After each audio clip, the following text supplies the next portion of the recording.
You're watching the TGM production.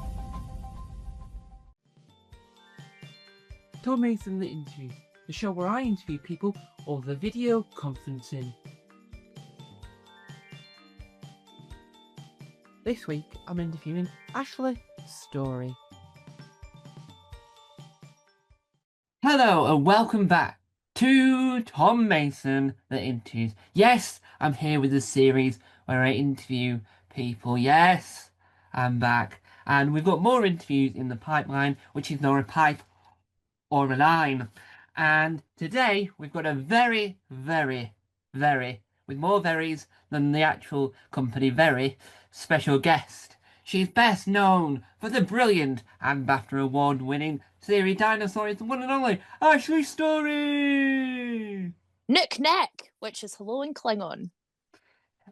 And so, we shall start at the very beginning, because Julie Andrews once said it was a good place to start, and so far, she's not been wrong. How did you get into the world I like to call ha comedy?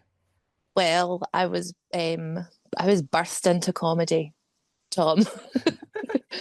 My mum was a stand-up comedian and she was called Jenny Godley.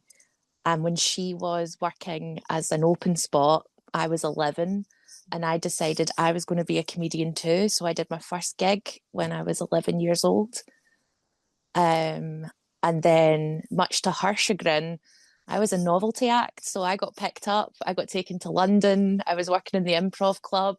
She was still doing open mic nights. And then I retired at 14 because puberty hit and I felt very self-conscious. And because you were grew up in the world of comedy, did your inspirations come far and wide from different areas in comedy? Because in every club you go to, there's probably like some juggler that's telling weird jokes that you didn't hear the night before. I think that because I was exposed to a lot of comedy, my parents hated paying for childcare. So I spent a lot of my childhood in like green rooms or at the back of comedy clubs. I used to do the door for my parents when they ran a night. I was like 13 and I used to ID people coming in because I thought it was really funny to be a child being like, show me your ID. You can't come in unless I can check your date of birth. But I couldn't do the math to work out how old people were, so it was completely pointless. But yeah, I think getting to see lots of different amazing comedians, getting to see older comedians as well that maybe some of my peers won't have ever seen was so rewarding. I love old school stand-up comedy. I love old men in dicky bows doing my mother-in-law jokes. Yeah.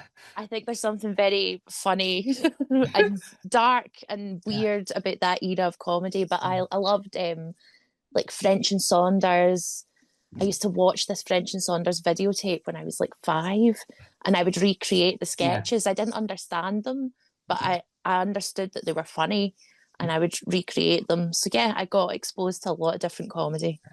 And you mentioned there about people doing my mother-in-law jokes. I do think what's really funny about that era is that on one hand you've got my mother-in-law, and the second hand, no pun intended, you've got Keith with a bird and a monkey. I mean, it couldn't be too different. I mean, that side of comedy seems more like the type of comedy you can watch now because more people are experimenting with in weird ways. I do think Keith attacking himself as a monkey, trying to get back into a suitcase, is the most oddest thing you could ever see because obviously no one could have imagined that was going to occur because obviously it was variety, and Yes, that's definitely variety. Yeah, indeed. But also like old radio shows. yeah, There used to be Radio 4 used to have an extra channel. It's yes, 4 extra now, but it was called Radio 7 and it was a digital radio channel. And I yeah, remember asking for a DAB radio just so I could listen to this. yeah, And I used to listen to Round the Horn and the Navy yeah, Lark and the Clitheroe Kid and all these really, really old radio yeah. shows. And I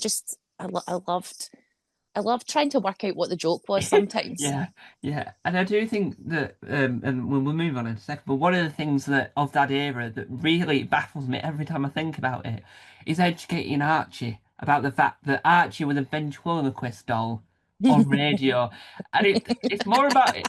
It's more about the fact that there's one episode that I found because I was doing some research, as you do, and it's where it's watching the horse racing. So you've got Peter Bruff, who really has no idea what's going on because he's just minding his own business. You've got the puppet that's got its life of its own, watching the horse racing, but no one, the audience can see what's going on because they're in the theatre, but from home you have no idea what's going on. And when you read the comments when you watch the videos, someone has said he attempted to do TV, but he didn't take off because that's being really bad at ventriloquism. Oh, So that's so funny. yeah, but it's like one of those classic little boy ones. So it's Oh, so it's him just doing really, it's him doing puppetry really, but it's pretending he's a ventriloquist. amazing. It it's like the weirdest thing to ever think of, but it's also really British at the same time. It's like Richard Herring. I mean, he's getting better at it, but it's like early Richard Herring trying to do ventriloquism out of a dead fly. Um, but we digress. Now, one of the things you've worked on that when you look it up, especially on Sky, or if you're looking up on Google, I don't know if it comes up. There's another version that's very not similar, which is a deaf program for children, which is completely different to the other version of said thing. And the deaf version's quite interesting. It's like Blue Peter, but deaf. And with a voiceover, which I don't think is necessary because they've got subtitles. And there's a section where some bloke attempts to do stand up, but he's been taught stand up by a child. Mm. Because the child's apparently the expert in that situation. Anyway, but what was it like, going back to my original point before I got sidetracked, but what was it like working on the BBC Scotland version rather than the BSL Zone version of Up For It? Oh my goodness. Yeah, that was one of the best experiences of my life. Up for It was a really, really, really low budget show that was conceived while let me take you back to the beginning, Tom. BBC Scotland were starting a new channel. Hmm. There was a slot available and I really wanted it. I had made a pilot Yeah. and it wasn't good. Um, and I had said to one of the high head people at the BBC, I'd met them on the street at the Edinburgh Festival, Yeah. and I'd said, "Oh, no, no, no, I've got this other thing in the pipeline. It's going to be so much better. It's me, Roscoe, Christopher." I pulled it out of my bum. I ran down the street. I bumped into my friends Roscoe and Christopher, and I was like, "If anybody asks, we were making a TV program," and they were like, "Okay." I phoned my radio producer, who I work in BBC Radio Scotland with, Silent Paul or Paul Bridges, and I was like, "This is what's happening," and we threw together a pilot that was very much based on like YouTube. I Yeah. love YouTube, and I love that sort of parasocial relationship because Yeah. I'm quite a lonely kid. I'm an adult woman, but I've been a lonely kid, and Yeah. YouTube was always sort of my friends, Yeah. you know? And I wanted to create that for TV. So I kind of just made up this thing.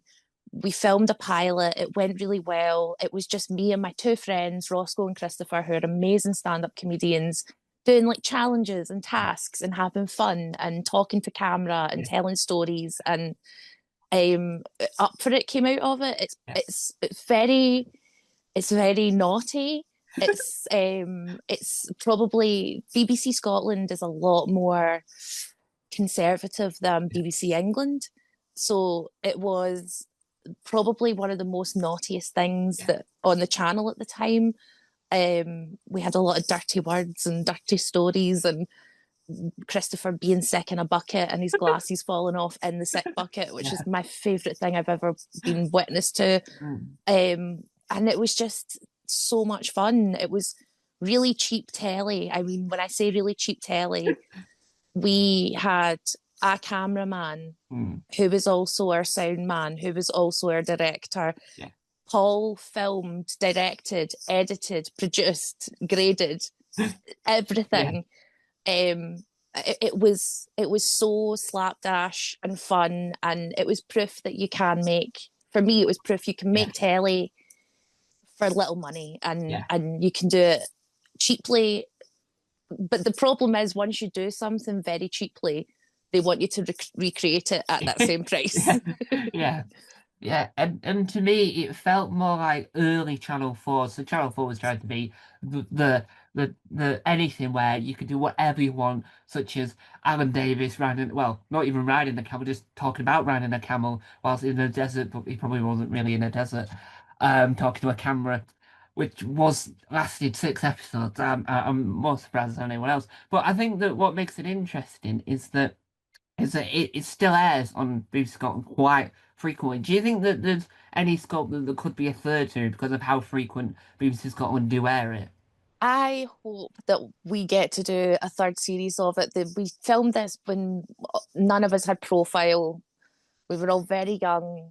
Nobody knew who any of us Mm, were. And I think now we've all kind of, in our own way, grown as yeah, performers. Christopher Roscoe won the Billy Connolly Award for the Glasgow yeah, Spirit of the Festival. His stand-up shows are going amazing. Christopher's doing podcasts and with Frankie Boyle, and I think that we all have a bit more profile now. yeah, So I think it would be a bit more fun, and I think there would be more of an audience for it yeah, because there certainly wasn't an audience at the time. yeah, um, but I would love to do it again, and I know the boys would love to do it again. So yeah, yeah. And you mentioned that you wanted to have this YouTube feel to it, and I think that as the BBC are now developing their own YouTube channel, so they've got a new so BBC. late in the game. Yeah, they've got a documentary channel where they're now commissioning YouTube documentaries. Mm. And they've got obviously they've got the uncanny one, which is very not uncanny because it's very canny. That's a very poor joke. That's my business. And so do you think that it could work because the landscape of where they say that YouTube's bigger than the BBC? I think there's some inflation there. That just trying to say it depends. It probably depends on what device you're watching on whether or not it is bigger than the BBC. But that's another story for another day. But do you think I because of that it would work again? I think it would work again. I think Yeah, that Paul and I worked really hard to conceive it in a way where it could be clipped. yeah, And I came up through internet. yeah, That's my first big things that I did were through the internet. My yeah, first jobs I got, paid jobs mm, on broadcasting, were yeah, because of the things I'd made on the internet. yeah, So I have a great love yeah, for that form of content, and I think it could work beautifully. yeah, But it's one, finding time, and two, finding a commissioner who's brave enough yeah. to let us go back to telling Yeah. jokes. And you mentioned there, and this is a very poor joke, but you mentioned there about going up through comedy, and I think that when not going up through the internet, but when you grow up through the internet, I think it turns into a Wreck-It Ralph situation where you end up in the middle of the internet. That's a very poor joke, but I I do think. sometimes feel like that little angry princess from Wreck-It Ralph.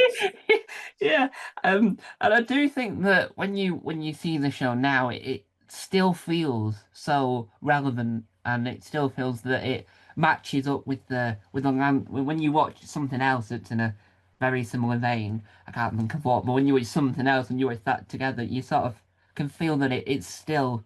It doesn't feel outdated. It doesn't feel old. It just feels like brand new, which some people might get surprised when they look at when it came out and think, wow, I thought it came out last Tuesday at midnight because sometimes it airs at midnight. But I think that what's interesting about BBC Scotland as a whole, and this follows on to my next question, is that when you listen, and this is a bit that always confused, when you listen to Breaking the News, you can listen to it at 1:30 in the afternoon on Radio Scotland, but Mm. then you have to wait until sometimes 11 o'clock, sometimes even midnight to watch it on the telly, which always confuses me because who's up at 11:30 to midnight Mm. watching breaking the news when it's probably in the similar sort of like demographic as like Have I Got News For You, there's the 9 p.m. show. But what's your process like when you're preparing to be a guest on one of Scotland's greatest news-based panel shows, Breaking the News? I love doing breaking the news. First of all, I've known Des since I was 11. Yeah, I remember his first comedy gig. and he was so funny and weird. I think I might be up there with one of the most persistent panelists. I think it's me, Farmer Jim, Raymond Mearns, Yeah. and Jay Lafferty. Um, I I love it. I've also worked out I've never been on the Bing side. I'm always on the side, Yeah. which is a weird thing. But how I prepare for it is you get sent a brief the day before, Mm. and I go through the questions and Yeah. I look at the news stories relevant to it. And I'm going to be honest with you, sometimes I'm like, I don't care about that. And I think of a way Yeah. I can pivot to what I want to talk about. Yeah. And I've Yeah. found that works best for me. There are people who are really good at like delivering scathing political commentary. That is not me. I will talk about why Goodnight Sweetheart is a problematic program Yeah. ad nauseum. For Yeah. I will Yeah. turn a question about Donald Trump into why Gary Sparrow was a time traveling bigamist in a heartbeat. Yeah, and what's interesting about breaking the news from my point of view, because and I think I've said this before, but it's too brilliant never to say. But I'm on the I don't know what the official term is, but I call it a pool of writers is what I was described as. And when you get sent the brief, because I'm not very good at writing political based jokes, I try and find the silly story, the stories that you can easily find something about. Now, the one that never made it to radio, and the story just is so British. It's like it'd be like a tiger in somewhere else, this scenario, but it's this cat. Now, this cat won 100% attendance at this school because they've been taking the children it's a house cat to school every day and sitting at the gate waiting them to finish because they won't let him in. So the school awarded the cat 100% attendance because the cat had been there every single day of every year of being at that school, even though it never learnt anything because obviously it's a cat. And these children just walked to school and the cat followed them. And the Oh, parent was like, I'm so relieved. There was a video, the BBC had made a video of this, and it was this woman saying, I'm so relieved. The children are safe. The cat's keeping them safe. I mean, the cats probably will get killed before the people would if they ran across the road. But it's still like it's the most oddest story. I can never, and only breaking the news would alert me to look that up and read further on. I love that. And I love that you're in the joke writer pool. That's before I was on Breaking the News. That's what I was in. Yeah. So And I still get my writer brief sent yeah. through. And sometimes I'll pitch a joke, Yeah. but it'll never get picked Yeah. because they know it's me and I'm being a dick and I'm just trying to get Des to say something bad. Yeah, it's one of those things, and you read them, and because of how brilliantly write them, in a sense of you copy it and you can get to the a direct story, Mm. you can find out more about it. If it's Black Friday, you can find that there's some old woman stole someone's TV, and you can see the video evidence. And I wouldn't have ever thought of looking at that before. And I think that's what's good about breaking the news. Do you think that? That's why it's lasted so long, not just because people in front of the mic slash camera are excellent. It's also because it gives opportunity to newer writers such as ourselves. I think 100%. I think it's such an amazing. I sometimes do the news quiz on Radio 4, Yeah, and I've sent my brief to some of the writers I've met from Breaking the News, yeah, and I've been like, "Can I just do you want to help me write jokes for the mhm, news quiz?" yeah, And so, just in terms of meeting people who are also joke writers, the community is so nice, but yeah, also I agree it just gives in Scotland there isn't an awful lot of opportunity yeah, to write like that. So it is great. And I think it does so well and it lasts so long because it's down to it's a machine, like how they mhm, run it. It's so they're so yeah. good at it, how the team make it. And the audiences, when we do it live, the audiences love it. Like, have you ever been to a live one, Tom? No, I haven't. Oh, I love doing it, but I Yeah, love the fact that there are people who know who were in the room who heard the kind of the dirty jokes that didn't yeah, make the cut or heard the funny bits yeah, where Des kind of fluffs a line or I've wound yeah, him up so much that he's like shouting at me because I know he's got a second gig to go to after it. So I'm trying to me and Susie McCabe telling really long stories to like make him late for his next job. Oh, that's brilliant. That's brilliant. And when you listen to it and watch it, you sort of get that sort of feeling that it's in because it's been edited to be fast paced. Hmm. Whenever as he's described as whenever Farmer Jim's on, it's just because of his tone, he just takes a lot longer than anyone else. And I don't know whether or not that's on purpose because that's part of his act, or whether or not that's him normally. It adds to the joke because sometimes like bang bang joke joke joke, and he's like, and 12 hours later he's still talking. And I just think that adds to it.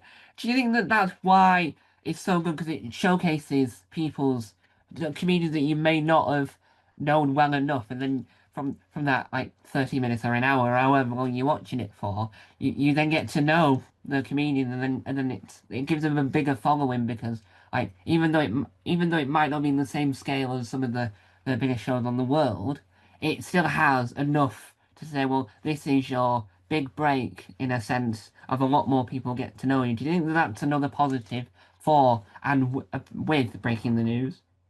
100%. I think that they're really good at finding and allowing new people. They don't rest on their laurels. They don't go, oh well, we've got a good bunch of people. They bring in new people and they listen. Like Dave, the producer, if I say, oh, there's this comedian that you have not seen, go and see him, Yeah, and he does. And yeah, then the next season, I'll see that comedian on the panel. They listen and they bring on new people, and like Kim Blythe, they don't just go to the traditionalist yeah, places. They also go online, and yeah, I think it's a great show, and I think the two panel shows that Radio Scotland do, Breaking the News and The Good, the Bad, the yeah. Unexpected, are both fab, and I'm really proud to be part of them both. Yeah, and I think the only thing that really makes me quite annoyed with Good, the Bad, the Unexpected is the fact that the TV's version didn't go past the pilot.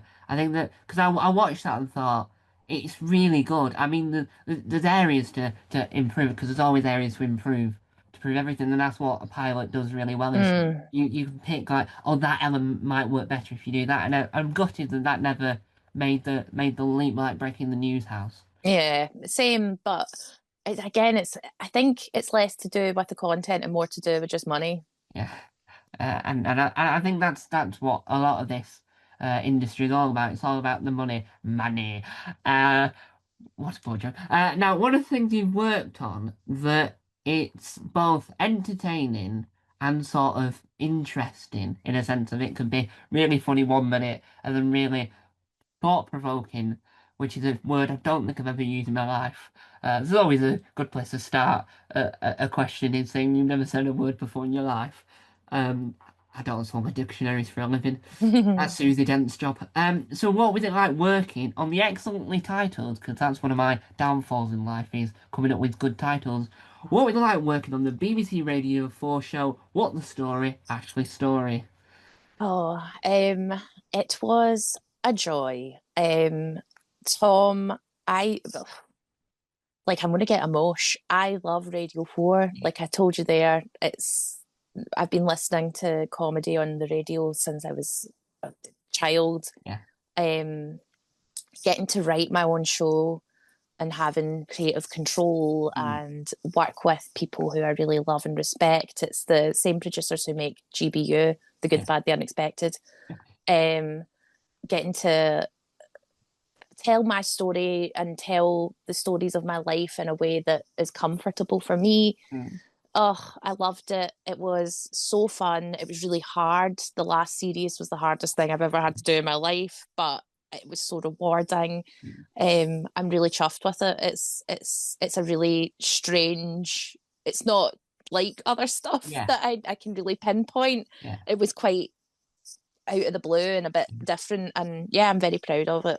And what I quite like about it is the fact that the bits where you sort of try and stereotype who is the Radio 4 audience, because I do it, I know a lot about the behind the scenes in media in it, and I don't hang around, but I'm in the educational system of radio and television production, and Mm.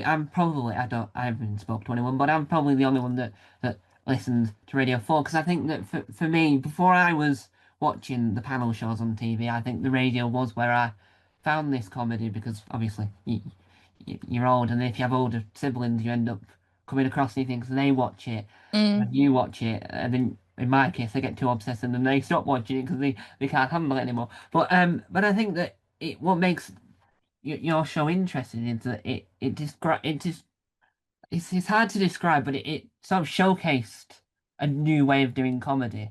Because it wasn't saying, oh, this is Scottish comedy. This was saying it's comedy, no matter where you're from.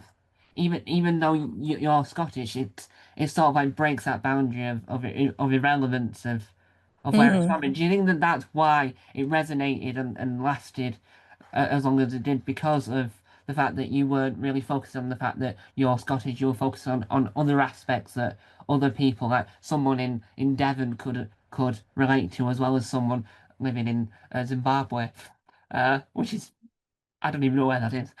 I think that I don't. I try not to be a Scottish comedian or a Scottish Yeah, anything, but I know I am, and I know I'm yeah, very Scottishy, and I understand that. But I think that I think the reason that it resonated was just because I was being very honest, and I think yeah, authenticity always resonates. I think that if you're not showing your polished yeah, self, but showing your edgy, edgy sounds wrong because that sounds like I'm going to do a my mother-in-law joke. Um, if you're showing your kind of gritty, dirty self and yeah, saying, "This is who I am," are you like this too? yeah, I think it will resonate. But I think that like I like to poke fun at the Radio 4 listener because I think there's a stereotype of what the Radio 4 listener was, but yeah, it was a joke to a pay not a joke, it was like a bit to a payoff on the yeah, last episode. And I'm really pleased that the powers that be allowed me a really long, long, long, long yeah, bit to pay off of what was just, me being angry at a guy on Just a Minute. But yeah, and um yeah. yeah. But I think that when you mention stuff like just a minute, you can sort of, and I don't know, I don't know how who what sort of age people are actually listening to it because the target demographic is probably not as accurate as it might be Mm, 4-year-olds listening to Radio 4. But I do think when you listen to shows like Just a Minute and then you hear a reference on other shows, you sort of then go, oh, I do notice that now. And I think that that's what makes it interesting is that when you think of Just a Minute, and whenever you hear, like, for instance, Giles Brandreth on Just a Minute, and then get panicked, so it's like, you hear a monkey, why? I assume that recording took twice as long because of Giles Brandreth, because he talks and mm. talks, which is quite good because his stories are driven quite shocking and hilarious because you don't see which angle it's going to go in. But I think that when you reference other Radio 4 stuff, it's just you sort of feel like, oh, I know that, and then you feel that connection because you listen to that. So I don't think I know many people because I don't know many people, but I don't think I know many people who of my age that listen to anything but Radio 1. But I don't know many people that listen to Radio 1 either these days. It's Capital. Mm. I think Capital's the one that I hear. Well, if I hear any radio, hear the word Capital quite often. But you sort of get that feeling that you're in this small bubble. Do you think that you get that when you hear people talk about your show because it's like it might feel like it's a small gang of people because it might because you don't know how many people are going to listen to it, but in your head you feel like that it's like you and several other people, or do you think that you're only doing this so that if one person listens you can sort of feel like they're in on your sort of gag, if you will?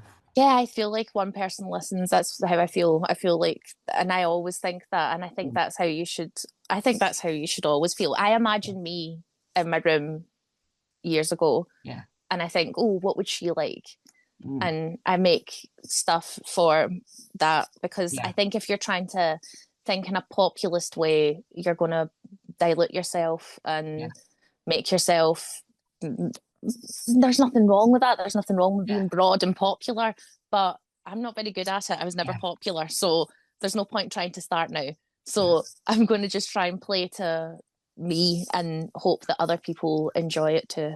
Yeah, and I think I sort of agree with that because when I produce stuff, and this is relating to the most weirdest thing I've ever done in my life. But when I make stuff, I don't tend to really bother if anyone's watching it because I want to make it. I can do as I please. If other people listen to it, fair enough, well done. You earn a gold star, and I think that and it demonstrates it because I used to do my university radio, and they would just say, "Do you want a show?" And you would say yes, and then they wouldn't ask you what you're doing. You would just go ahead and Mm, do it. So I once created a improvised show. One of them was where I pretended to be, and this was I recorded this at 6 in the morning. I pretended to be a small child hijacking a plane, going wee wee wee. And then the next minute, I then read out the words, pretending I was a band that only reads out songs, to Sunshine on Leaf. So I read out the lovely. lyrics to Sunshine on Leaf at 6 in the morning. And then the university went, yeah, well, and they didn't even ask what it was, they just put it on. And it's like, that is the most weirdest thing I think you'll ever hear on a university radio station. The people going, wee, wee, I'm hijacking a plane! Which is quite when strange. when I was at university, I Yeah, did my university radio as well, yeah, and they did the same thing where they just didn't care. And I had this idea, and I made it myself, yeah, and I wish I could find it, but I was really obsessed with the radio version of War of the Worlds, yeah. and how it caused a like a thing where people Yeah. thought that the world was being invaded by aliens. So I made a radio show where America went to war with Scotland because they got the word golf and gulf mixed up. And Brilliant. and it was like all news reports of like the Americans are Yeah. bombing Glasgow. And I did this Wow. whole, and nobody, again, there was no oversight. So I just put it on the air and was like, oh, this is going Yeah. to be just like the bigness of War of the World. Wow. And that's brilliant because I think that universities and colleges just I don't know if they're monitoring it or not. At my university, there's students from the station, so I've got a feeling there's someone missing a trick there. But at college, and I'll move on in a second, that because of the way where the speakers were at the time I was doing my college radio show, which was the first time I think they've ever had a sitcom on, because I was doing a sitcom within the music. So it was either take that or a character that couldn't make it into the studio because he was trapped in a Chinese restaurant toilet. Mm. And had to phone me up and go, I can't make it. And then I had to make up a new character seconds later. But you could hear it in the toilet. So there was a speaker in the toilet. So I would say a catchphrase was, you can hear me in the toilet. And one of the classmates came out and went, I've just heard you in the toilet because they would repeat the show on a loop because the system was just playing whatever it had in stock. And clearly at that time it was me saying, you can hear me in the toilet. And literally someone could hear me on the loo. And I was like, that's really horrifying. Someone actually on the loo listening to me going, I can't get out of this bathroom. You're gonna have to ring him. And it makes you question my own sanity, and they were questioning my sanity as well. But one of the things you've worked on that has sort of a trajectory of it starts off as a pilot, and then it develops into something else, and you sort of say, I love the pilot, and then you then see the series and go, actually, that's chronologically in a sense of that's brilliant, but they're both equally as brilliant as each other, and there's lots of fabulous people in it, including yourself. But what was it like working on the Scottish BAFTA award-winning, which is quite odd because it should just be should the Scottish BAFTA should just merge into the regular BAFTAs to be the BAFTAs because you don't have the Canadian Oscars. You just got one Oscars. But that's another debate for another day. But what was it like working on the brilliant Dinosaur? It was incredible. I think you're one of the few people who know about the pilot, so that's fun. The pilot was filmed. It was I had nothing to do with the writing of the Yeah. pilot. It was I just got cast as an actress. They were looking for neurodivergent actresses in Mm, England, and my agent kind of nudged the casting director and were like, "Look, it was the first time that casting became available to people outside London. mm, So self tapes became a normal thing yeah. rather than having to go in person casting. And so it meant that people from across Britain got a chance to Yeah. audition for stuff that they couldn't afford. Like I couldn't have afforded to travel down to London to do on the off chance that I could do an audition. Yeah. Um, so I got to do this self tape and I got the part for this pilot, and I'd never I mean, I'd really acted in one thing before as an adult, and it Mm. was a sitcom called How Not to Live Your Life, Yeah. where I played a bearded lady for like one scene. So it was really exciting. And then nothing really came of it. And then a couple of years later, the production company got in touch with me and they said Hulu are interested and they're going to do a co-production with BBC.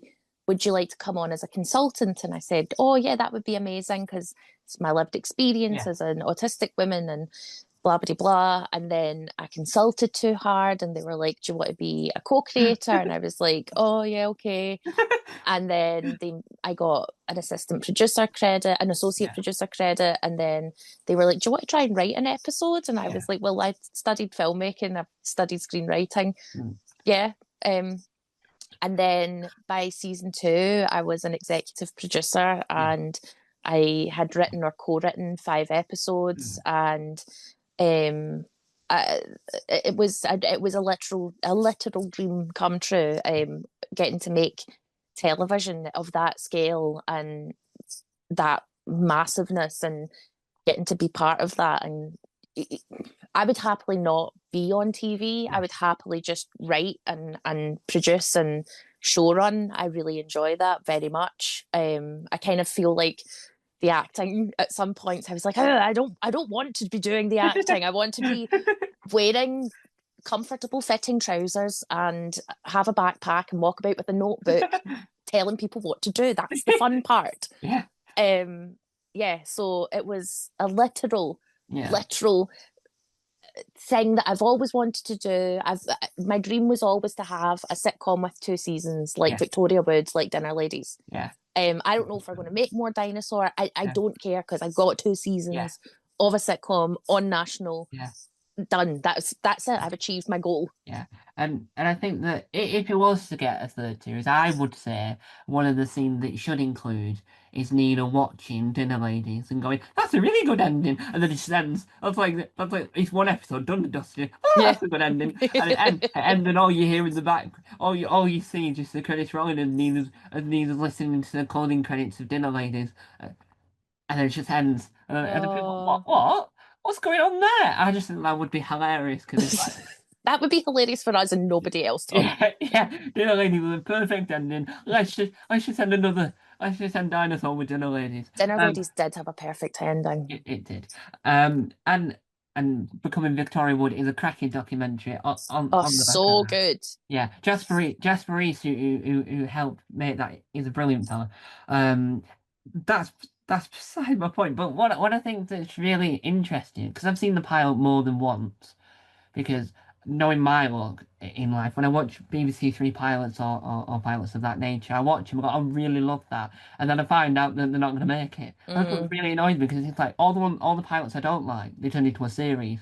And it's like is there something against me or what? So I watched it 3 or 4 times, and I think that when it got made to a series, like excellent. And I watched the first series in one go, so I must have finished it about like 10 o'clock in the morning. I'm up at 6.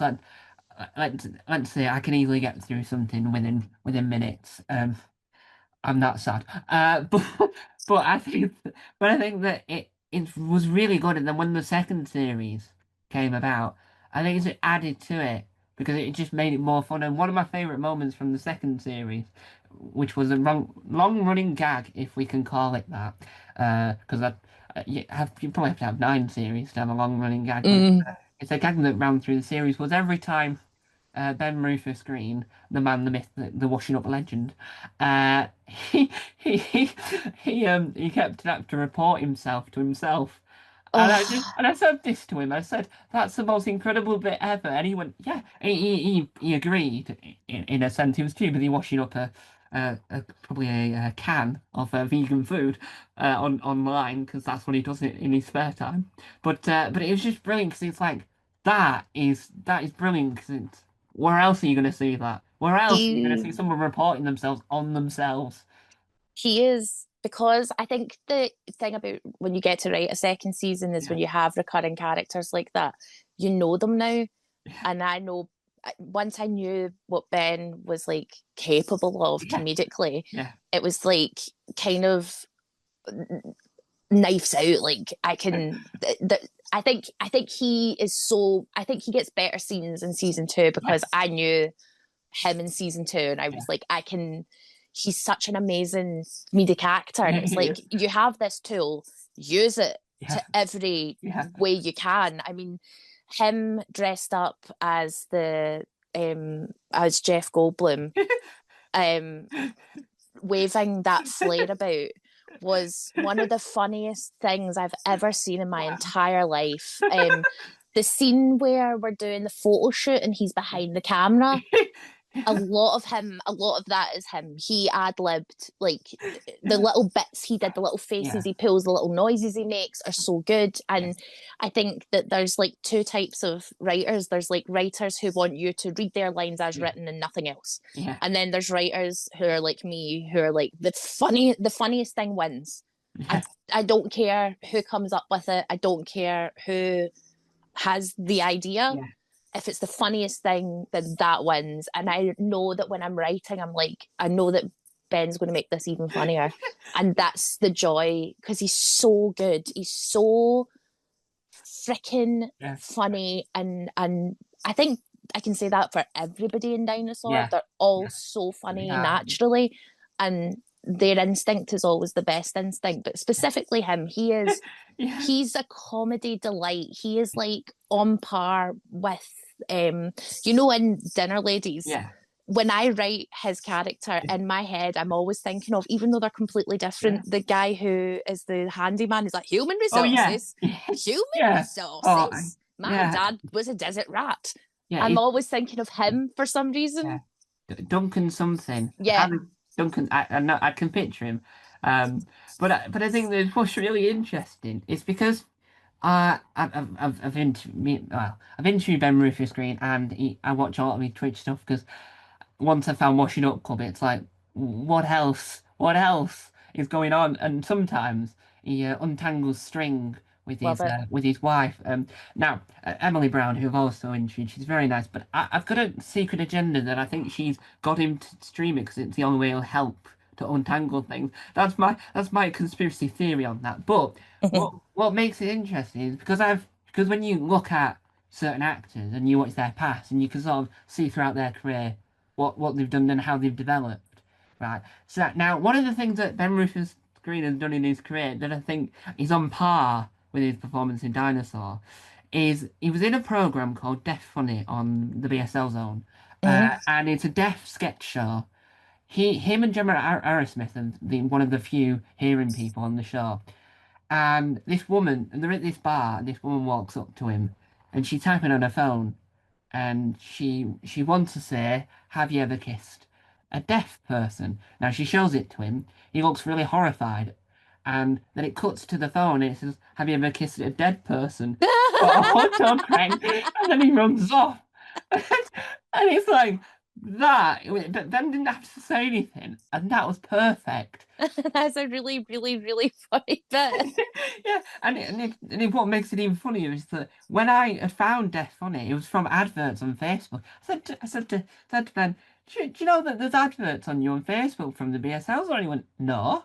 Because then he realised really quickly that the contract that he had signed originally, he realised that he's now no longer getting any more of the revenue from the fact that the adverts.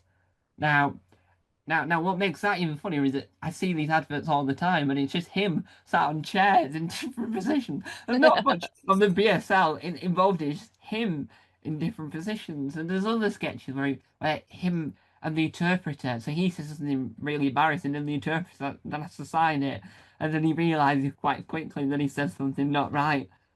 And Oh, and before I move on from this, but he was also in a sitcom called Small World, where he's the hearing next door neighbor, and then he has to come in, and one of the women that's in it, called Sophie Strong, was in Chelsea Detectives, and so she's in this sort of circle where Ben stood there trying to work out what to do because he doesn't know BSL in this scene. Everyone else does, but mm. Sophie Strong's can hear a little bit, right? So everyone else is profoundly deaf.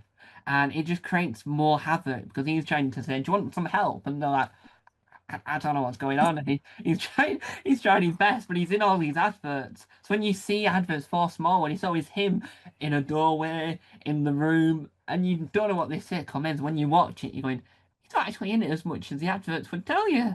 Uh, And I think that adds to it. But then when you see that skill transferred into Dinosaur, because you know that he can adapt to any situation. Because if you can appear in death shows where you don't know a lot of BSL and you mm. can act brilliantly in that, and then Dinosaur's like I can tick that off my resume and bucket list and things I can definitely do. But do you think that dinosaurs become popular because of the characters, or do you think that it's become popular because it's representing a different version of a community that might be represented in other ways, such as in America you have Big Bang Theory. It's not directly said that that's the case. It's just implied that if you know, you can sort of see the patterns. I think that maybe it got. I think that Dinosaurs popular because people resonate with the characters. Yeah, I think that the characters and the actors are so good, and I think that it's unapologetically Scottish, but not tartan and shortbread. yeah, Um, yeah, I think that we were all really conscious that we're going to use our own accents and yeah, not the Scottish TV accent that yeah. people have heard so often, which is sort of the Gerard Butler, I'm going to talk very slowly and clearly, Yeah, which is really hard to act when you're doing that yeah, because it's so like unnatural. yeah, Um, so I think the fact that we were trying to be very natural and it felt very real and it felt like people saw their dads and Greg Hemphill and people saw yeah, their mums and people saw their sister relationships and people saw their big brothers, and I think that the autism part is just a fact of it. It's just yeah, that is just what it is. yeah, It's not the main yeah, crux of anything. It just happens that one of the characters is on the autism spectrum. yeah, But I think that that was just a handy door yeah, to kind of open. I, I think that we have to use anything we can to like yeah, to get attention to sell our product, and yeah, that just was a good hook to be like, oh, it's autism representation, and I love that I yeah, get to represent a kind of autism that isn't really seen. My dad has certainly more needs than I do on the autism spectrum, but he watches a lot of programs that I hate, yeah, and he like watches The Good Doctor and he watches yeah. Big Bang Theory religiously. He's watched it about 15 Uh, times and I can't I yeah, can't deal with it, and yeah, but it gives him a frame of reference to yeah, talk about stuff that yeah, he's feeling, and that's a good thing for yeah. him. But I wanted to have like, I think that, have you seen The Pet? I, I think so. It's Noah Wile's new medical drama. Um, Oh yes, yes. No, I have.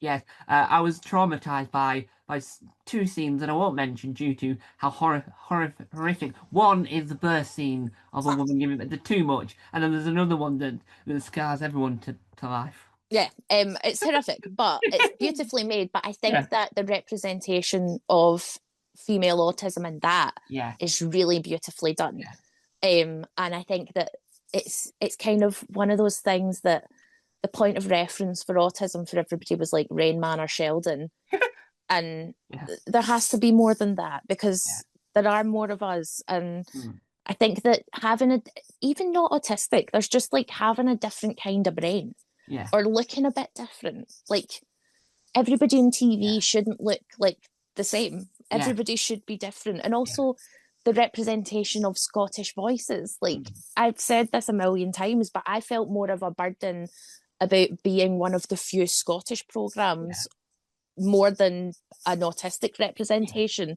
I was representing my country, yeah, and that's a lot because we don't really get heard, and it's one of those strange icky things that we're not really allowed to talk about yeah, because representation is about minorities. But yeah, as a Scot, I feel like a minority, yeah, and I remember I was hosting a panel for a show for one of my friends. I shan't say which one, Yeah, but my friend had a TV show on a channel. It got like a good couple of seasons. It was a live comedy yeah, panely thing, and she was saying, you know, this is the most representation in Britain.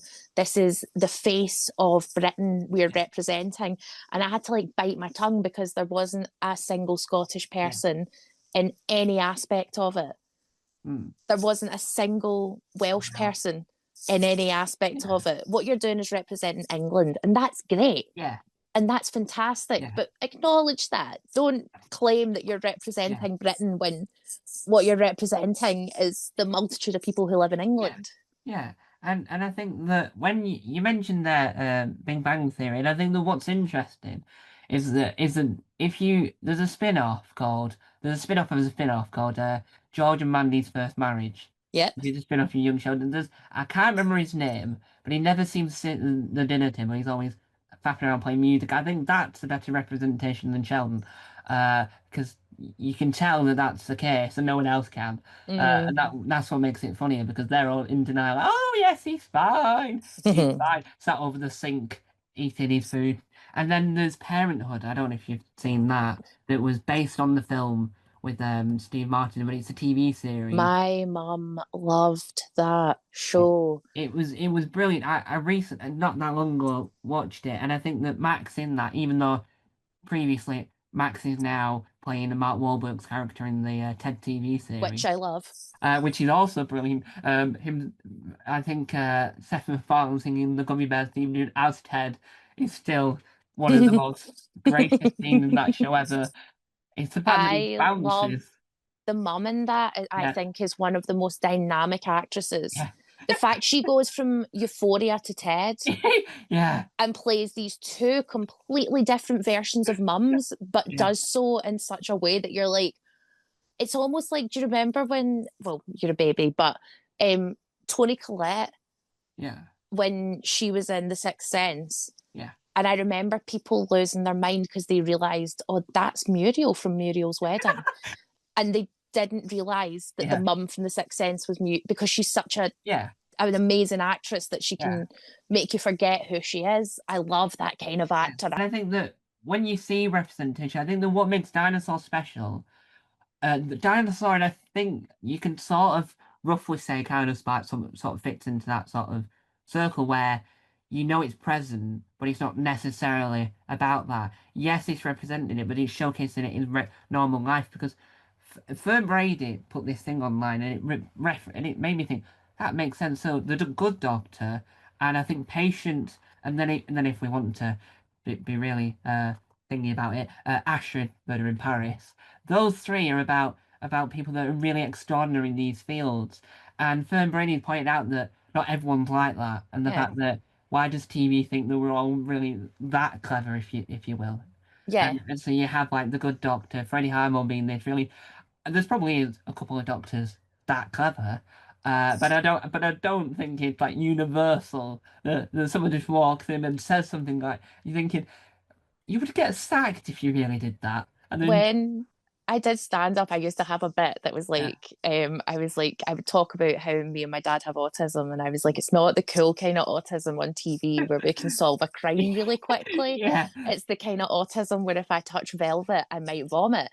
Um, but I always thought of, you know, when you see autistic detectives, yeah, it was a big autistic yeah, detective thing. I always thought if that was me, I would go in and like start moving stuff about yeah, because I didn't yeah, like how it looked, or I would like ruin the crime yeah, scene. I yeah, would be all dyspraxic and clumsy and drop the yeah, evidence. yeah, yeah. And I think a good way to to give emphasis on there's a scene in Scott Squad where is this bloke and Julie Nimoy says that he is the most intelligent, the most incredible person ever. But every time he hears the word bones, he starts retching. And by the end of it, he has to be sick because he's seen all these. He's like, I've got this photo of this really dead body. He's sticking, and he's like, he's sick. And the whole gag is that he's sick by the end of it. And these two people are like, he was supposed to be the greatest detective ever, and he's just been sick over the fact that there's a decomposing body staring at us from this cold case. And you just add to it, and you think, and you stand back and go, well, if you asked her watching it, you might be sat down. I don't know the circumstance, but you think about going, that is what you would be like. I'm assuming in the world of police, someone has been sick at least once every time it's their first ever murder or their first thing. Someone's probably been sick and they're going, Oh, oh, oh, 100%. they're there. It's like one born every minute. A nurse is probably thinking as well. But as we swiftly move away from one born every minute before we get traumatized. But one of the things that interests me within the world of TV is when you look at the film BAFTAs, there's a lot of American nominees up as well as some British, right? And then you look at the TV BAFTAs and it's more British. But why do you think that there's a separate BAFTAs for Scotland that isn't in the same sort of vastness? So with the Scottish BAFTAs, it's only highlights and the fact that none of them seem they all just it seemed like a regular get together of round table instead of applauding in a vista. Why do you think that the Scottish BAFTAs are so separate? Because I personally think that they should merge them together because it's all because the BAFTAs is in the film sense you can have like an American win a BAFTA, but then in the TV sense you can't have a well you could have a Scottish person win a BAFTA if they've appeared in a show that isn't nominated in the Scottish BAFTA. But why do you think that the BAFTA in Scotland is a separate entity? I don't know, man. It's like the English BAFTAs give awards to English people, or if it's something else, it has to be very exceptional. Like Yeah, if it's outside of England, it has to be like Derry Girls or Baby Reindeer yeah, level. Like they're it's not gonna they're not gonna acknowledge the and take me out of the equation. yeah. Like Two Doors Down or you know I mean, stuff that yeah. is or I don't know. Did Still Game ever win an English BAFTA? I don't think it did. I think it might have won it might have won a Scottish BAFTA, but I don't think it was. Even though it was really popular on BBC Two, I don't think it ever made No, it to the BAFTA. but that's what I'm saying is Yeah, it just it is what it is, and I accept it. And I think it's insane that we got nominated for like a Canadian TV award yeah, before we got nominated for an English BAFTA, yeah, but that is what it is. yeah. And what also annoys me on the BAFTA front is that whereas you can watch even though it's a highlight reel, and I do think that it should be a lot longer than a highlight reel, you can watch the Scottish BAFTAs. You have to go to YouTube to Mm, watch the Welsh BAFTAs, which makes no sense because you can easily shove that on in a slot on BBC One Wales because they do that for the Blame Game for Northern Ireland. They swap around a few shows, so they could air it there because for me the Welsh BAFTAs seem a lot more like the English BAFTAs, which is rather odd because from an outside point of view, I'm assuming there's less money put into the Welsh BAFTA than there is the Scottish BAFTA. mm. But the one thing that really fascinates me about the BAFTAs, and one day I hope to see this up close, why is there only one eye poked out of the BAFTA? Why not both eyes? Oh Why God, I don't know. I always look at it going, that eye's poked out, but that one's like concrete. You know, because when someone holds it from behind, I'm going, that, that makes no sense. No idea. I've got the metal one, but I've also got the glass one, which is very weird. I think that's got both its eyes in. Yeah, I do think it's odd. But it's a lot better than a giant statue from the Oscars that you have to pay for if you win. Do Um, you? yeah, apparently so. Apparently Oh, so. I wouldn't. If you win it, you sort of have to pay for it because it's only a display. But if you want to sell it, you have to sell it back to the Oscars, and then they can offer you £1 for it. So you buy it back, so then you can sell it on. Ugh, So it's like a who atrocity. Yeah.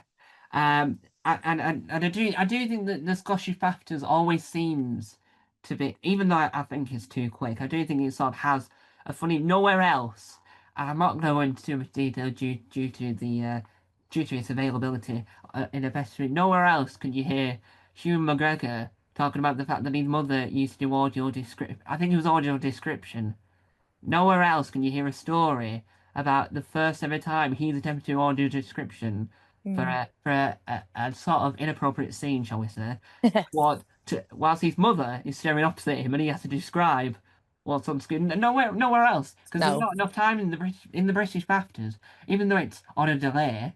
There's not enough time for for someone to say something that sort of, there is time for Paddington Bear, but there's not enough time Oh, for a story. But I do think no Scottish Batters has its sort of charm to it it's a that no fun one else. night. I think that it's one of the most.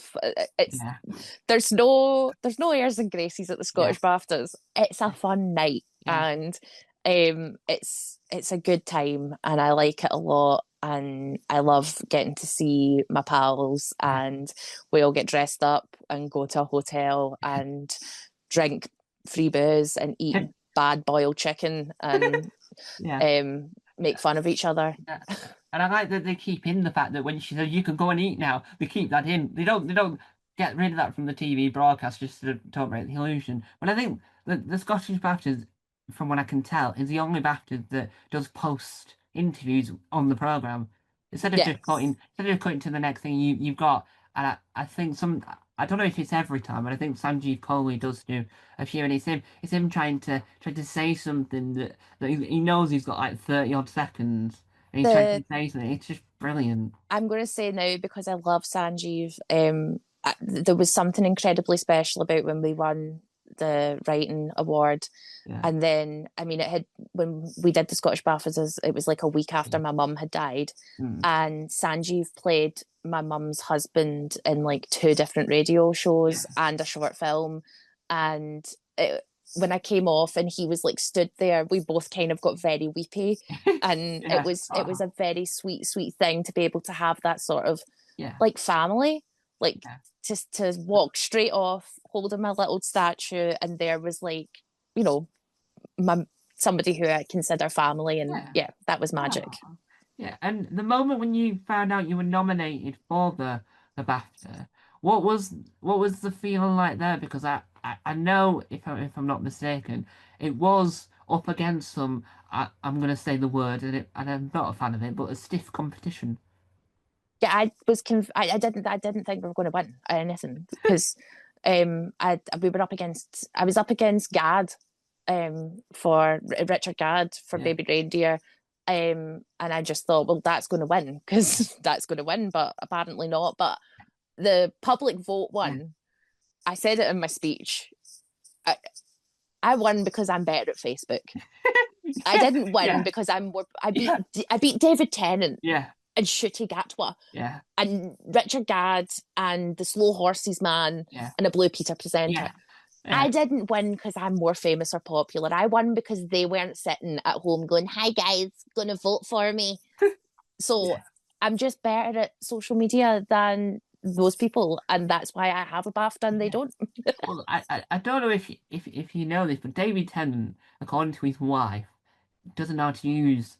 Well, I've never met his wife, Matt, and she says it a lot, quite often, that he doesn't know how to use social media, does Yes. David? So I'm not surprised. I'm not surprised because she obviously does most of the social media for the pair of them. She once filmed him running around, act like a murderer on Easter, where he's like trying to steal the eggs, or she sat there going, "I want my husband back," or something on that line, while she can hear the Doctor Who theme tune in the background because he's watching Classic Who and she doesn't really want to because obviously Oh, her father's Doctor Who and her wife's 10 and 14. So she's got a little bit of annoyance with Doctor Who. She's lived it her entire life.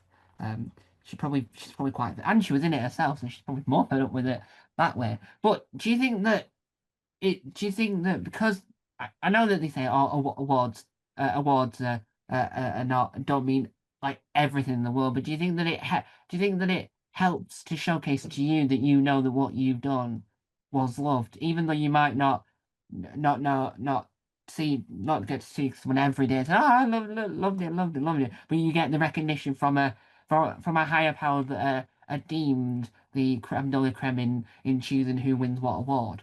it was really, really nice to be recognised by my peers. But the funny thing is um, Billy Connolly phoned me before it Wow. because my mum and him had a Yeah. relationship, and he phoned me before it and he said, "Oh, I see you're nominated for BAFTAs. Yeah. Awards don't mean anything." And I was like, "I get that, I know." And he was like, "Hey, it doesn't matter." And I was like, "Yeah." And then the next day he phoned me and he was like, "I was lying. They do mean something. Well done." Yeah. Yeah.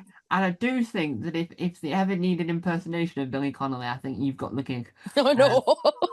I don't know Thank if I think you can, and I'm not saying anything bad about this person, but the entertainment mix with Michelle McManus, which is an advert for a radio show, which isn't a bad thing, because it's afternoons on you. Radio Scotland, and I'm advertising that now as well. There was a bloke, and I can't remember why, he stood on stage, not wearing much costume difference, just doing two different impressions of someone Oh, else I and Billy know. Connolly, and he's still going, "Oh, no, no, no." I It was, was Alistair Gray was the yeah, other person he was doing, and that was part of the Alistair Gray. I can't remember his name, but it was a play I wrote because yeah, I made a film about Alistair yeah. Gray. It's on YouTube. It's mad. Anyway, continue. But I think that it's funny because he's not changing costumes. If you had one of those half and halves, or half I Billy said that Connolly, too when I saw it. I was like, he should have done like the yeah, Dean in Community, where he yeah, had like half Billy Connolly, half Alistair Gray. yeah. And I think that it adds to the fact that I do, for the life of me, hope Billy Connolly's seen that somehow. I do think someone's gone. I might try and send that to someone up there well, he's not dead, but up there, Florida's that way, I'm assuming. No, he won't be because Earth. I don't know geographical qualifications, but I do think that it adds to the joke that people love Billy Connolly, but he clearly loves Billy Connolly slightly more.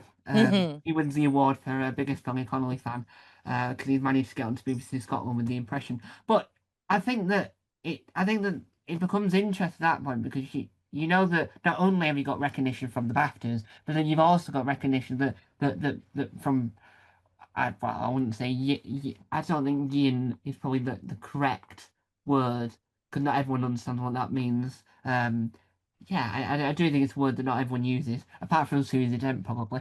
But she's the oracle of words. But I think that it showcases that what you've done is an achievement in the sense that it's popular. And this is very rare in comedy. I've not seen any negative. I must be in the wrong places to find it, but I've not seen any negativity about Dinosaur. And do you know? Have you noticed that there's a lot more love for Dinosaur than there would have been for hate? Because if you think like Jack Whitehall, you'll see more divided opinions about him than you would do with I Dinosaur. think that a big part of that is I'm not on Twitter anymore, so Yeah, I don't see the amount of hate I've seen since I left Twitter has yeah, decreased by yeah, a substantial amount. Um, I don't get a lot of negative comments, but I don't get any negative comments from it. Occasionally, I'll see yeah, somebody recommend it and somebody be like, "Oh yeah, I didn't like that," but it's never like yeah, hateful. It's just yeah. an opinion, Yeah. and yeah, it's hard to hate something when Yeah. it's just trying to be your friend. Yeah, and before we move on, one thing that Ricky Gervais has mentioned on Graham Norton, I think, and I think that it's worth to point out throughout the realms because I do think it's something that you don't think of is when the show gets taken around the world. Do you sort because it gets then, and I know that the dubbing is never going to be perfect because the way that language is, that the mouth movements might be different. Like I don't know. It must be in one of the Middle Eastern countries. There's a noise rather than Mm, that type of noise. So the mouth movement for that would be different to the word hello. mm, So you wouldn't get perfect dubbing, but Ricky Gervais has mentioned that he's seen dubbings for different versions of Afterlife, where he's like watching a scene that he thought was hilarious, and some Spanish fellas doing it, and it's even funnier because the Spanish fellas doing it. But when you find that the show's going out of a non-English speaking country and it gets dubbed, do you get given a version of that so you can watch like the Spanish Nina or the Chadian? I'm gonna call it Chadian, but the Chadian Nina, which that would be something of incredibleness. no, I didn't even know there was dubbed versions until a bunch of Spanish kids came up to us while we were filming season 2 and started talking to me in Spanish, and I was like, "What?" And then they said, "Oh, we watched Dinosaur on the Spanish streaming service," and I think they were surprised by my voice because it's very different. But Yeah, the bigger difference is the boys' voices. That makes me laugh so much because Lorne, who plays Lee, yeah. his Spanish dubber is very machismo and it's very deep and like it's very funny. It genuinely. I watch the advert on in Spanish a lot Yeah. because it makes me laugh so much. Just how hola Nina. Yeah, and I do think sometimes I do wonder to myself if I think of my favorite sitcom of all time. I do wonder myself sometimes if I could watch this in another language, would I? And the question is, and the answer probably is yes. So if you think Yeah, of, you would. You if you 100% would, Tom. yeah, so if you think of Outnumbered is a good one. Like when Ben gets into some trouble, right? Let's say he's like doing Trident. He's doing the Trident thing where he's like trying to. Well, he's not kettling children at that point. He was practicing doing that. They were doing the next day. I think that in German would be incredible because I have no idea what the German words would be and how they would do it. But it would make the shot. You wouldn't understand it, but it'd make No. it 10 times better. Because I think that's what happens when you watch something in another language. If you like Taskmaster, for instance, if you know the format, you can get the gist of Yeah. what's going on. You know that underneath that table is going to be a parrot. Whoop, and 9 out of 10 times it is a parrot. And you know that if you see David Sundin, you know that he's trying to be Alex Horn and does an excellent job of it because of his tash and he's wrote children's books. But I do think that dubbing, even though if you watch Dark, for example, read the subtitles, don't bother with the dubbing. Yes, I'm not saying the dubbing's bad. I'm just saying it's a lot more better for us to get a better version of the show because you're less focused on the mouth movements. You're Mm? more focused on the what on earth is going on, what year is it, what day is it, who am I, who are they, where am I? I don't know if you've seen Dark, but it's a time travel thing where there was a child gone missing, and then you find out where the child has gone, but then the child's not who you think it is, and then by the end of it, you have to when you watch the final episode of the final series, you've then understood what the show was about. Oh, Because you that don't sounds know like a lot of work. Because you don't know what day it is, you don't know what year it is, you don't know who's supposed to be who. And I got recommended this by Steve Nallen, who played Margaret Thatcher in Spitting Image, and I've never been more confused, yet relieved that I finished a show in my life. Because I didn't understand who was who, what was what, and it's all time travel with parallel universes and other characters being other characters, and then when you think you're in the real world, then you're not in the real world, and then when you think you are in the real world, you're definitely not in the real world. Oh God, Yeah, that sounds like my brain wouldn't have the yeah, capacity to. I'm not, they say, oh, it's a second screen show. I'm yeah, a three screen girl. yeah. I've got my laptop, my TV, and my phone on all at the same time. Yeah. Well, it's in German, so I don't think you Oh, could then do I'm done. that. Yeah, but going back to some more well, no, normality in the sense of proper words. But one of the things you've worked on in a slew of things that I think the internet does extremely well is online sketches. I think that I personally think the online sketch because I do a few myself, such as they don't talk about the elephant in the room, and then an elephant says, "Well, they don't talk about me." And I took 4 different takes of it and uploaded it 12 times before I found that I was using the wrong elephant. I didn't realize an elephant had tusks. But I think online sketches sort of work in a sense of you could turn them into a TV series at a later date if you so wish, but I think they work on their own. What was it like working on the online sketch? Dogs were if dogs were people. It was fine. I don't know. I just used to just make stuff in my Yeah, room and just make stuff in the house.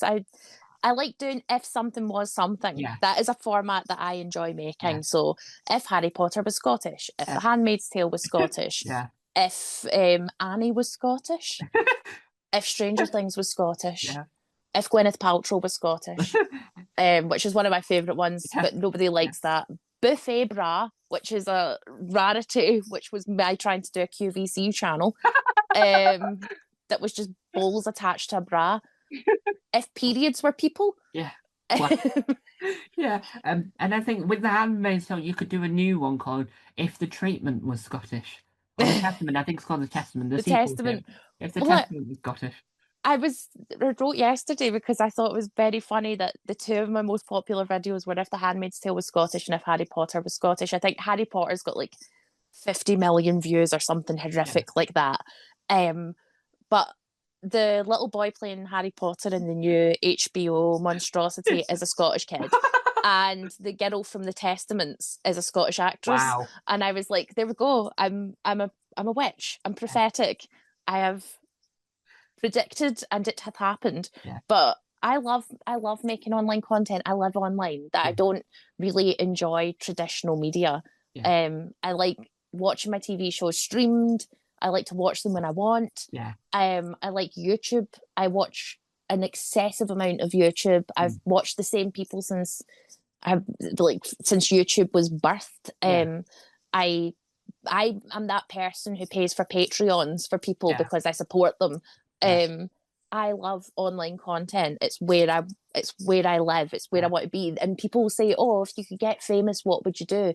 And or what shows would you like to be on? And people are always talking about like, "Oh, Jimmy Kimmel or Jimmy Fallon." And Yeah. my dream is to be on a podcast called "Hello from a Magic Tavern."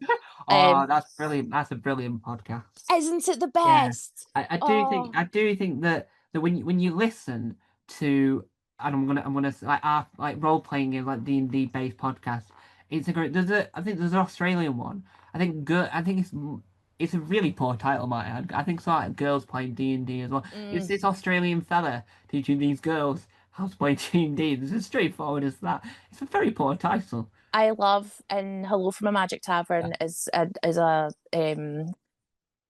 improvisational show where it's like different comedians come Yeah. on and it's about a man called Arnie who fell through a magical portal behind a Yeah. Burger King into the magical world of Foon. Yeah.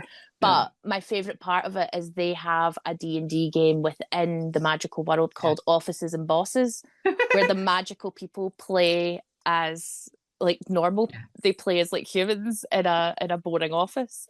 Yeah. And I love everything about it. But yeah, Yeah.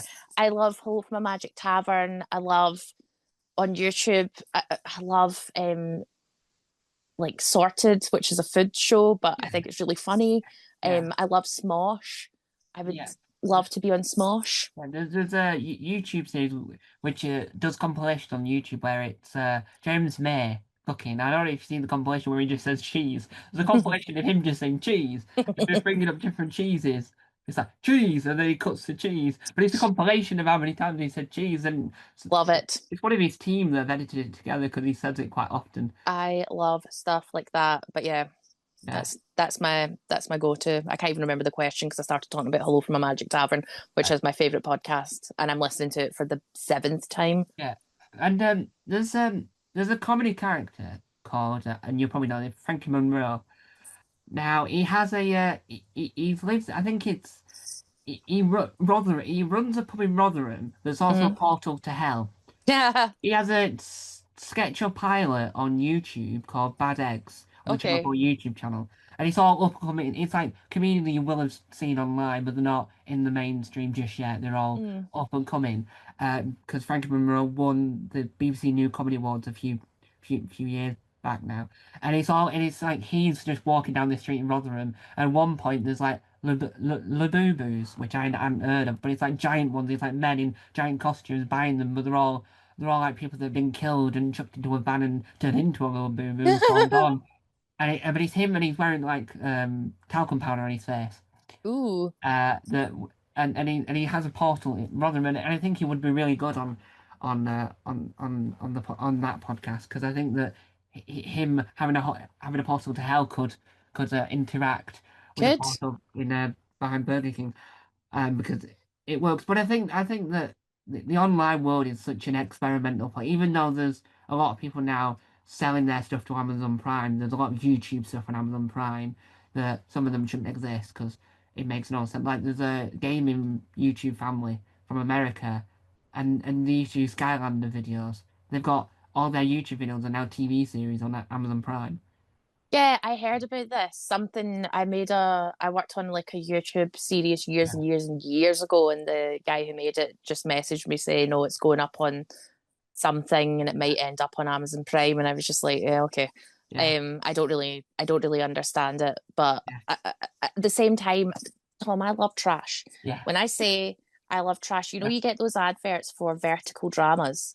Yeah, yeah, And it's always like, my billionaire CEO husband abandoned me, but now he regrets it. And it's like really badly made, like yeah, melodramas yeah, that you have to pay to watch. yeah, They're like in fifth. I watch them like I breathe yeah, air. I find them so entertaining. I love watching just really, but there's no script supervisor, so they say words wrong all the yeah. time, and I love. But I don't know if you've ever seen the TV series The Next Step, but they've done a vertical drama. The series ended, but CBC in Canada, it's like a co-production where all the team end up coming over here quite often. Mm, But they did a vertical drama on The Next Step, which is a dancing thing about. It's about this fictional documentary of these like really sassy teenagers that are trying to be the best, to be an age group and trying to go and dance in this dance amazing. competition. And then they did a spin-off called Lost and Found Music Studio that didn't last long about singing in the next door to the dancing studio. And then now they've got a cheerleader one where it's like across the road, they're all cheerleading in Canada. But it's like each series the cafe changes. One week it might be smoothies, next minute it might be coffee, and it might be hardcore drugs by the end of it. Who knows? I never watched all of it, but they made their own vertical drama because apparently TBC have found that that's a ticket to a winner. It's Yeah, it's a moneymaker. It's yeah, if like one of those companies said to me, Ashley, do you want to write a vertical drama that's a trashy romance? yeah, I would be there in a heartbeat, yeah. Tom. I love them. I think it's so funny and so silly. And again, it's cheap, it's quick, it's Yeah, accessible, it's anybody can do it. Go for it. yeah. And so, as we draw a close to this glorious interview, we found out a lot about Ashley, and we've also learned a lot about a lot of other things. And the key elements we need to take away from this is one, dinosaurs available on the BBC iPlayer if you live in the U of the K, and I think Ireland, but I'm not too sure because sometimes they complain they don't get Doctor Who, and I thought the BBC iPlayer was in Ireland, but I don't know the logistics of uh, Mm. Ireland. Um, and I don't barely know the logistics of this chair. Um, and it's available on Hulu or Hulu on Disney Plus. I don't know It's anymore. available. I've just found out Yeah, it's available. Season one is available on CBC and some Australian thing, but then yeah, I found out that Dinosaur is now available on Disney Plus, Hulu in countries that aren't the UK. yeah. And then, as I mentioned, the word Julie Nimoy, I will say just because the more we mention it, the more better. Barrymore is back on Monday, which is something we can all be proud of because we all want PC Plum in our life. Because it needs to follow the clue. Um, it's very awful joke. And Still Game, as always, is still on the iPlayer. And it's definitely not a game. So yeah, what a way to end it. Is One Up for point. It still on the iPlayer? Uh, I can have a look right now. I can look at. I've got the technology because why not? Let's have a look. Live searching on the Tom Mason interview. The first. Oh yes, it is 12 episodes. Let's see. Sweet. It Go. is series two and series one. Every episode that has ever been made from episode one, series one, to episode two, episode six, which is quite odd because series one doesn't have any names of episodes, and series two they decided let's call it something. So Yes. the final episode is called Dance, and series one is just called series one, episode two, episode three, Amazing. which is very interesting. I don't know who puts it into. I don't know which person they're typing everything into the iPlay manually. It's probably automatically on whatever. But there we have it. Before I witter on into no more conversation. So as I said earlier, there will be more interviews from me. Thank you for letting me interview you.